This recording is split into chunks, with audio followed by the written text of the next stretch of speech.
I'll begin with a couplet from Mir. मौत एक मांदगी का वक्फा है, यानी आगे चलेंगे दम लेकर। अब मुझे पता नहीं दम लेके वहां से कोई वापस आया है कि नहीं, लेकिन वक्फे के बारे में हमको आज बात करनी है। और ये वक्फा जिंदगी में कब किस वक्त आता है और आपके ऊपर उसका क्या असर छोड़ता है, या आप कैसे उस वक्फे का फायदा उठाते हैं, मैं उसके बारे में कुछ बातें आपके सामने रखना चाहूंगा। इकबाल का शेर है, तू उसे पैमाने इमरोज़ फरदा से न नाप, जावेदां पे हम रवां हरदम जवां है जिंदगी। तो पॉज तो आएंगे, और उस पॉज के बाद आप क्या करते हैं? क्या पहले पॉज के बाद आप रुक जाते हैं और फिर नहीं चलते, या अगले पॉज तक कुछ और करते हैं? तो अभी मेरे इंट्रोडक्शन में जिक्र किया कि मैं हेरिटेज वॉक्स करता हूं दिल्ली के बारे में। तो मैंने सोचा कि ये जो 12-14 मिनट मेरे पास हैं, उसके बारे में मैं खुद अपने बारे में बात करूं उस दौरान, और मैं उन वक्फों का जिक्र करूं जो मेरी जिंदगी में आए। तो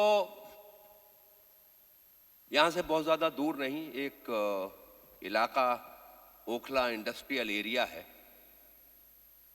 और वहां पर एक स्कूल हुआ करता था, सेकेंडरी टेक्निकल स्कूल, और उसमें हमने दाखिला लिया था 8वीं क्लास पास करके। तो हमको साइंस के सारे सब्जेक्ट पढ़ाए जाते थे और ह्यूमैनिटीज के सारे सब्जेक्ट पढ़ाए जाते थे, और उसके अलावा हर दिन 4 घंटे वर्कशॉप में काम करना होता था। तो हमने वेल्डिंग सीखी, लेथ ऑपरेशन सीखा, इलेक्ट्रिकल कनेक्शंस लगाने सीखे, फाउंड्री वर्क, ये सब किया।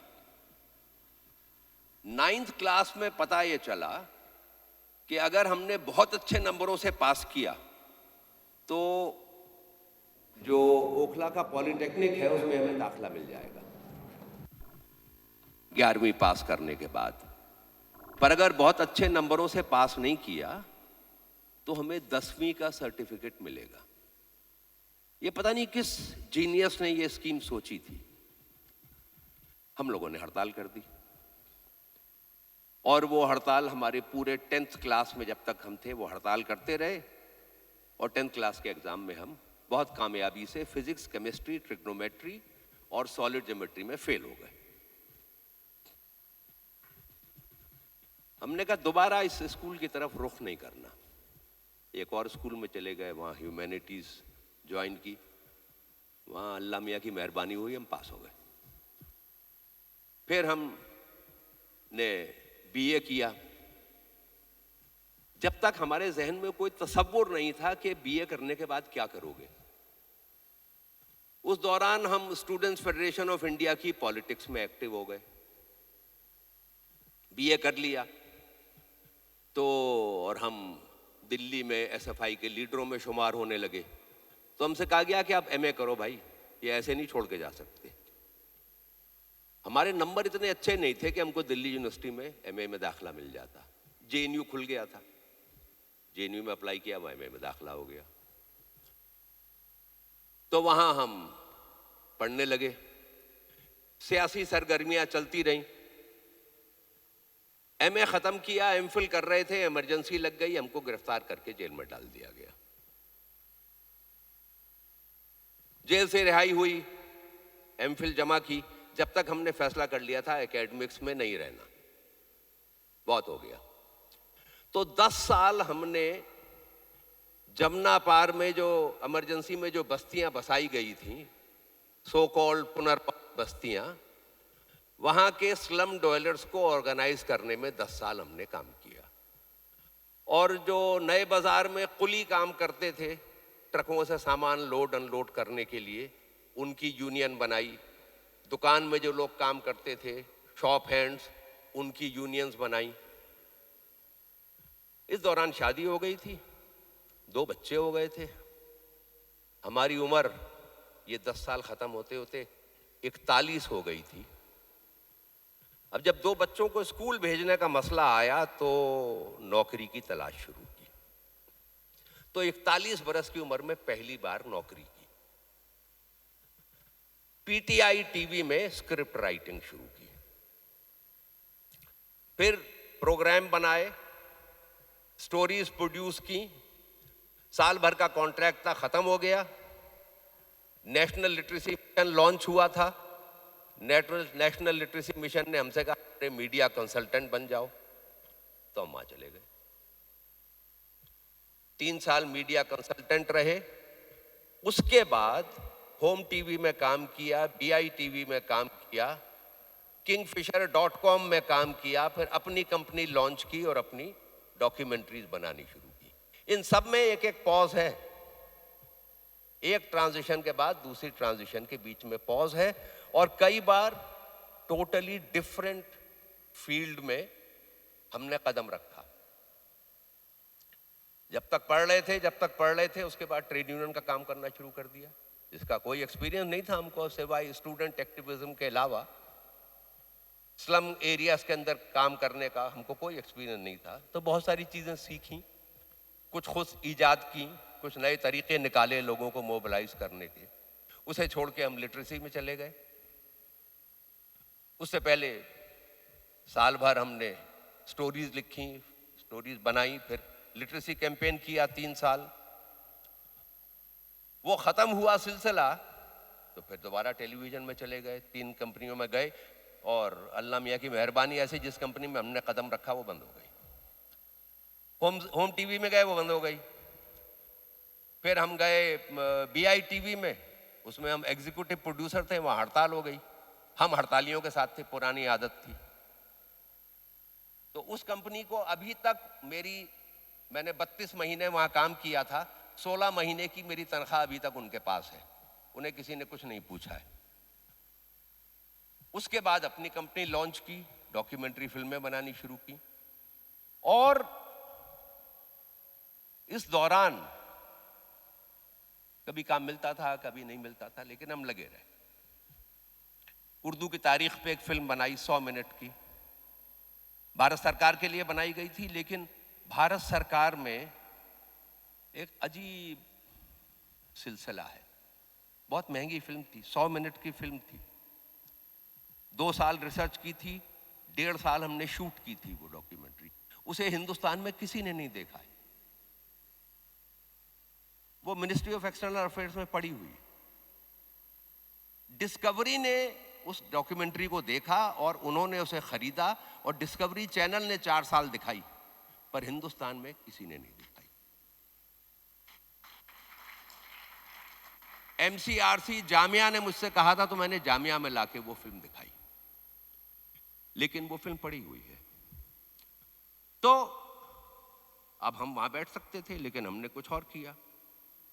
तो हिंदुस्तान के गुमनाम जांबाजों के ऊपर, फ्रीडम फाइटर्स के ऊपर हमने 13 फिल्में बनाई। वो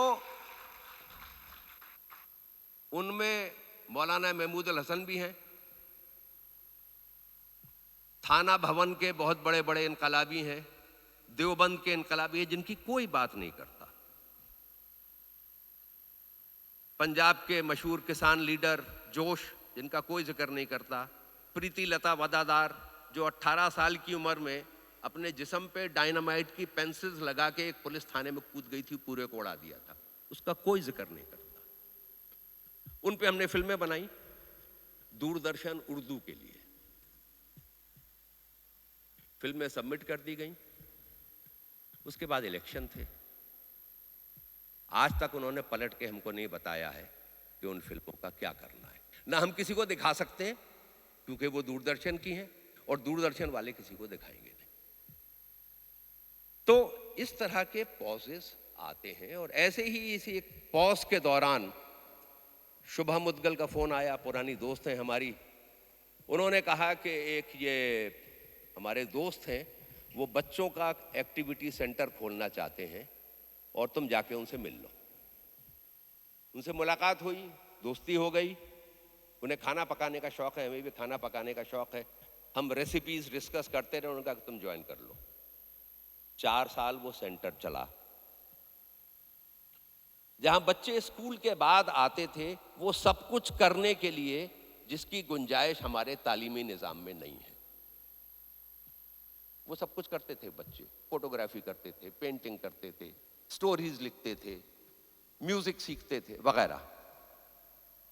इसी दौरान मैं बच्चों के साथ मैंने उन्हें दिल्ली दिखाना शुरू किया, क्योंकि मैंने ये डिस्कवर किया कि ये बच्चे जो दिल्ली में बड़े हो रहे हैं, जो स्कूल जाते हैं, वो सुबह स्कूल चले जाते हैं, लौट के घर आ जाते हैं, फिर घर में ही रहते हैं, सेल फोन के ऊपर, टेलीफोन के ऊपर। माँ बाप आते हैं तो उनको 1 घंटे के लिए बाहर ले जाते हैं पार्क में घुमाने, फिर लौट के आ जाते हैं। होमवर्क करो, खाना खाओ, सो जाओ, अगले दिन फिर वही। जिस शहर में बड़े हो रहे हैं उसके बारे में इन्हें कुछ नहीं पता है। तो मैंने डिस्कवर दिल्ली वॉक्स शुरू की और बच्चों को मैं ले जाया करता था। और एक वॉक में एक 8 साल के बच्चे ने मुझसे पूछा कि सर आप सिर्फ मुसलमानों की बिल्डिंगें क्यों दिखाते हैं? 8 साल का।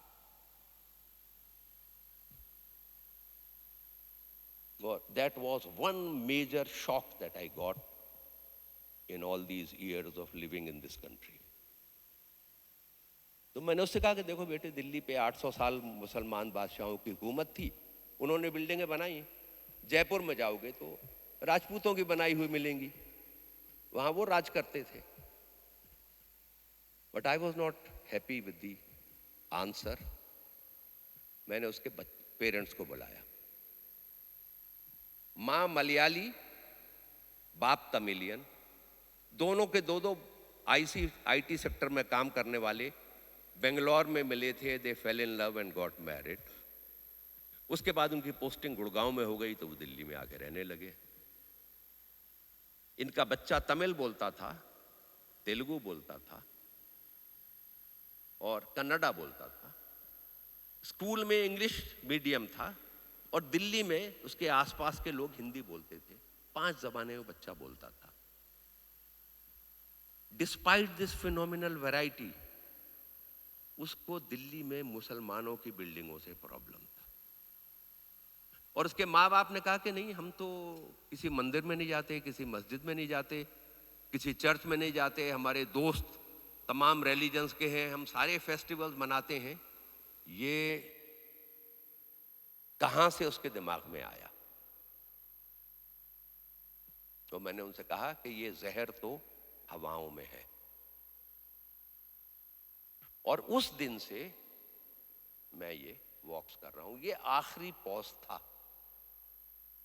और मुझको ये लगा कि जब तक इन सवालों के खिलाफ लगातार आवाज नहीं उठाई जाएगी, लगातार जो सच है वो सच की तरह नहीं कहा जाएगा, और लगातार वो लोग जो ये सब कुछ हमारे ऊपर मुसल्लत कर रहे हैं, हम उनके साथ कॉम्प्रोमाइज करके जिंदा रहना सीख लेंगे, इस मुल्क की कोई मुस्तकबिल है नहीं। इन तमाम सवालों के पे लगातार जिस जिस फील्ड में हम काम कर रहे हैं, हमको सवाल उठाने होंगे।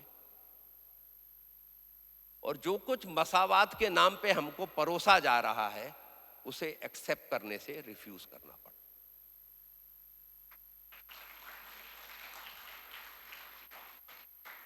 200 साल हमने अंग्रेजों के खिलाफ लड़ा है। वो दुनिया की सबसे बड़ी ताकत थे और बोरिया बिस्तरा बांध के उनको जाना पड़ा था। माजी का तसव्वुर हमारे ऊपर मुसल्लत किया जा रहा है और उसी रोशनी में अपने मुस्तकबिल को तय करने की सिमतें हमको दी जा रही हैं, वो हमको इनकार करना होगा। उसके बिना ये मुल्क, इसका मुस्तकबिल नहीं है। और जामिया जो शुरू ही इस बुनियाद से हुआ था कि जो अंग्रेज हम पे मुसल्लत कर रहे थे वो हमको बर्दाश्त नहीं है, जामिया इसमें आगे बढ़कर इस तहरीक को बढ़ा सकता है। मुझे इसकी पूरी उम्मीद है। बहुत बहुत शुक्रिया।